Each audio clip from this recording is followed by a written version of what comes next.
Whoosh! We are driving to a gig today. You know, the funny thing about YouTube is you never know truly who's watching. And that's why this gig specifically reminds me of a special story I want to share with you all.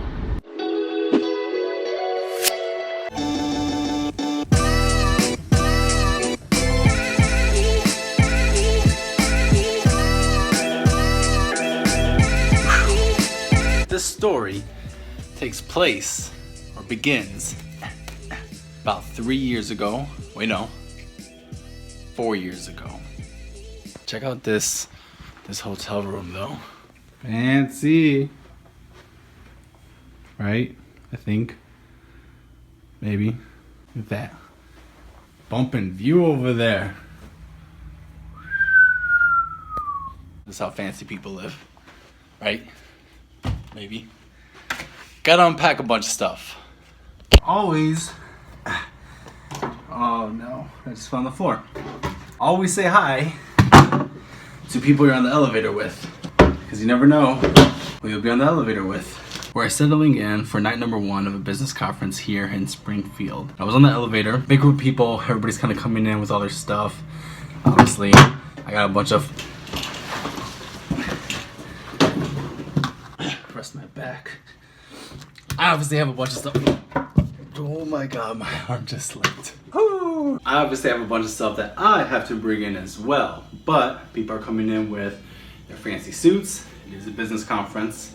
They're all fancy suits. But it just so happened that I was in the elevator with a very specific person, and I said hi. Didn't get their name, but they got my name because I said I'm the videographer for the weekend. They said, I have your check. And I was like, oh, hello, nice to meet you. And that is why you always say hi to people, because you don't know who you've been on the elevator with. Snacks. Always bring snacks. First order of business, putting on some dressier shoes. I was wearing running shoes because they're pretty comfortable, and I had a 3.5 hour drive here. And now I'm putting on some fancier boots, which is a bit more fitting for this business vibe attire that we're going with. We got 2.5 days to film, so we're getting some video tonight, getting some video all day tomorrow. Gotta be efficient with our time.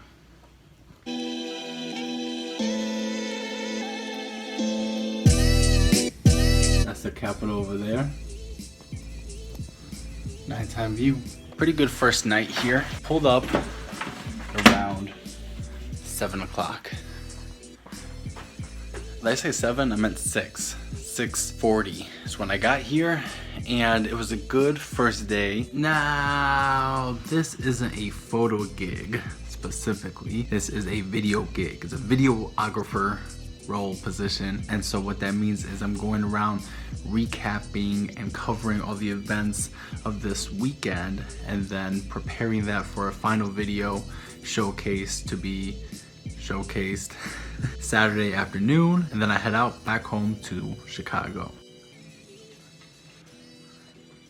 Early morning tomorrow, so we're gonna start putting these clips together, seeing what we got, finishing up our shot list for our long 12-hour day tomorrow, calling it a night. I just finalized my rough shot list for tomorrow. Yeah, I got stuff highlighted and circled for tomorrow, and then my general shot list for just the theme of the video. I want to get sunrise. It's currently 11 o'clock, so calling it a night. Bye.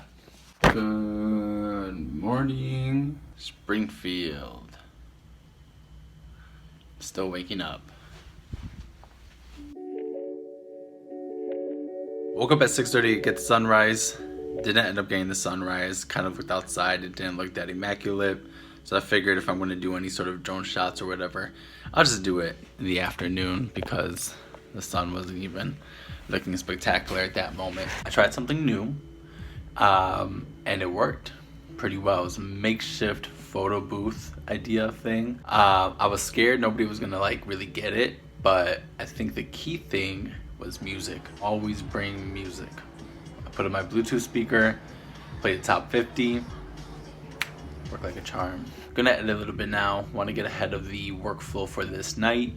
Grab some lunch, and then get back out there.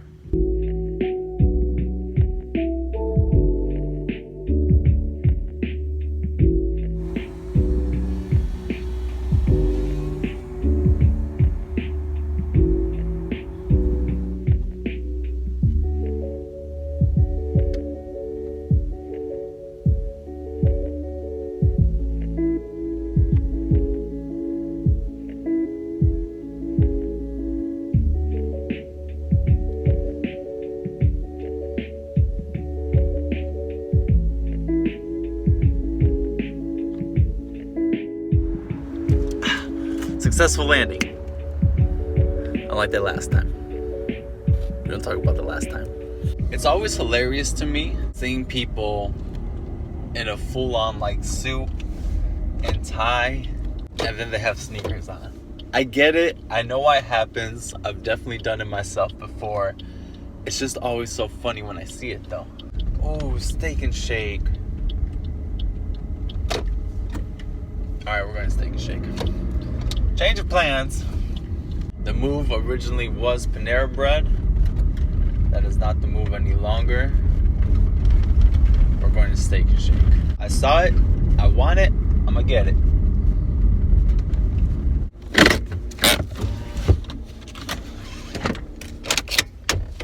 Steak and Shake time.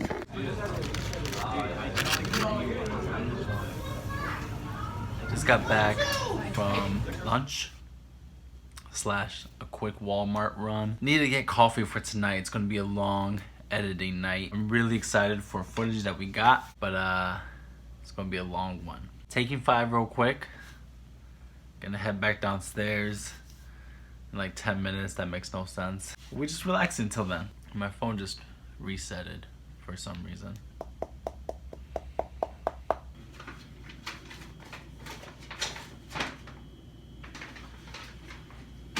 According to this, it's time for me to go to the 14th floor. I made up this schedule, so I know I'm acting like I'm surprised. I'm not surprised. Just gotta get to 14, haven't been there yet.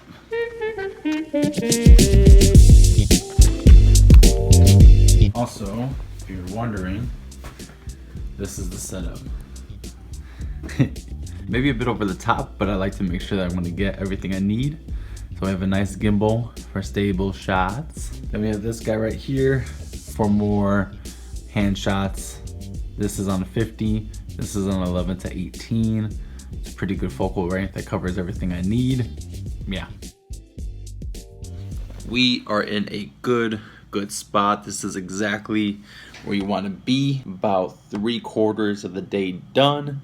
We still have some big events to finish up, but we're in a really good spot. We are in a position where we're going to have to cut stuff out versus struggling and scrambling last minute to try to make anything last and fill up the time we need.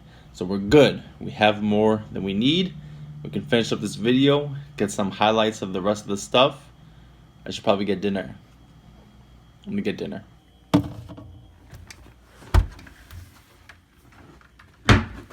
Look at this progress. This is the song. These are the video clips. We have just this much left. Dinner overall.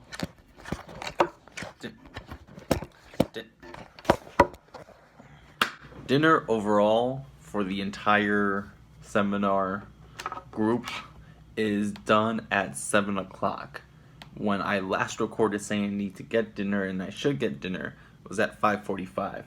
And then I started editing again and I hit a flow and I looked up and now it's 6:05. So I'm gonna go eat dinner because we have a very long night and I need to eat dinner. But real quick, look at our shot list here. Check mark, check mark, check mark, check mark, check mark, check mark. Doing dirty work today. We're doing dirty work. I need to go eat dinner. Dinner was delicious. Cheers.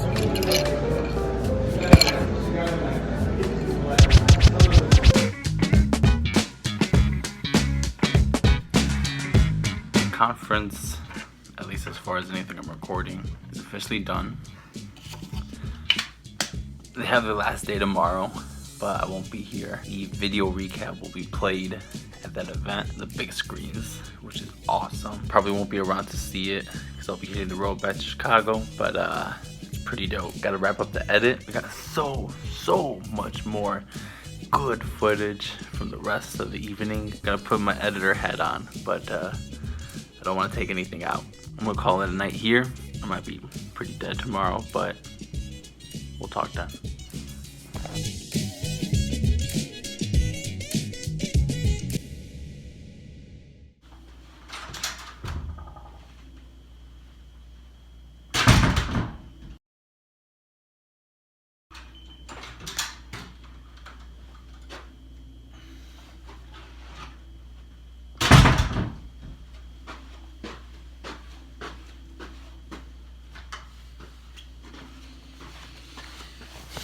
This is a temporary key card for my room. This is recording somehow. This is recording because I opened the door with my regular key card and then set up this shot real quick to vlog real fast and left my key card right there on the desk. So I had to go downstairs and get a temporary key card to get back into my room. This has been recording for 8 minutes. This was originally supposed to be like a 30-second clip. I'm tired, man.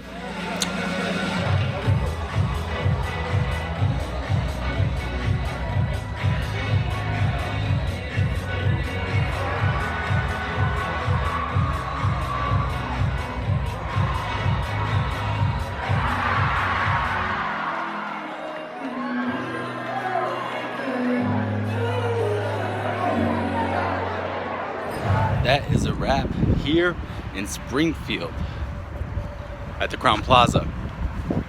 It's a warmer day than yesterday, but a gloomier day. But I guess I'll take warmth over a cold, sunny day. Heading back to Chicago now, but I gotta finish up this story first.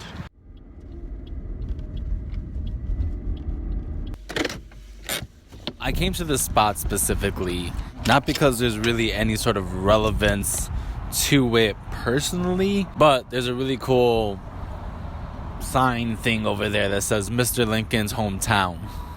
Anyways, the reason I came here to tell the story is because one of the first times I ever came to Springfield legitimately was for this gig today. I found the opportunity on Craigslist and I shot an email over to the poster. Like, that's just, you know, what you do on Craigslist. And the guy got back to me. His name is Chris and he's awesome. We've had a relationship with each other for like 3 years now. And I remember those interviews. I've told the story before on this channel, but I wanted to tell it one more time because I really can't stress the importance of this YouTube thing and building your digital legacy and just what's going on with the internet still that we like don't really fully grasp. I feel like when I sent the email for this position, Chris was very honest and told me that there were a couple of other candidates, and so I appreciated that honesty, but I was like, obviously all the comparisons and thoughts of how good is this person, are they better than me, what's their editing style, whatever, all that comes into play. We did a phone interview and he told me that he liked my YouTube channel, and at that point in time I was uploading to YouTube just still similarly. I feel like it's changed only slightly, but it's still mostly like uploading for fun, for personal reasons, for passion projects. But back then I was way under. I think I had maybe 200 subscribers. I'm at 454 now, which isn't the craziest number, but it's important. It's important, the constant publishing of work and continuing to put your stuff out there. You don't have to have 1 million subscribers, 1 million followers. Trust me, I won't be complaining if I ever got them. But the reality of the situation was I had consistently been putting out content week after week, video after video. And what that allowed Chris to do during the interview process was to look at me, look at a couple other candidates, and he's hiring for this videographer role. And so while other people do the same exact thing, right? There's nothing different out there. It's just using editing software, using your camera. As long as you got the knowledge, like more or less on paper, we're all the same, right? But it was my uploading to YouTube that he was very straightforward about being the deciding factor. And that has turned into a 3 to 4 year long relationship where I've been covering this event annually for them. aside from the pandemic, but the entire world just froze during that time. And with that being said, I constantly hear people talking about having YouTube channels or working on stuff just creatively or whatever, and deleting all of it, or hiding it, privating it because you're scared or embarrassed or whatever. And I think that the reality of the situation is, if you want to do this, if you want to continue to get your name out there, you have to consistently keep putting stuff out. Doesn't mean you can't. I've definitely privated tons of videos I'm a bit embarrassed about, but I can't imagine doing everything. I think it's so important to continue to build that digital legacy and show people that you're really about this. And I love making videos, I love taking photos, I love making content, I love people's reactions when they watch that content. That's why I do all this. To get paid for it is even crazier, but I was doing it even when I wasn't getting paid for it. And that doesn't mean I don't want to get paid. Getting paid is important, but I am passionate about it, and I love this. And the fact that I'm still here 3 to 4 years later, it's awesome. So anyways, if you're out there, you're making stuff, continue to make stuff, get it out there, put it out there for people. You never know when that's going to be the deciding factor for somebody to hire you or not for a job. That's it. Heading back to Chicago now.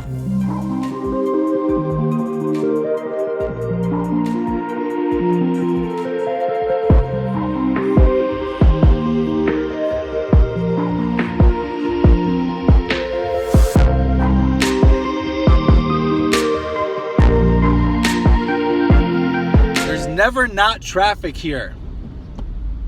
Never. That's all I wanted to say.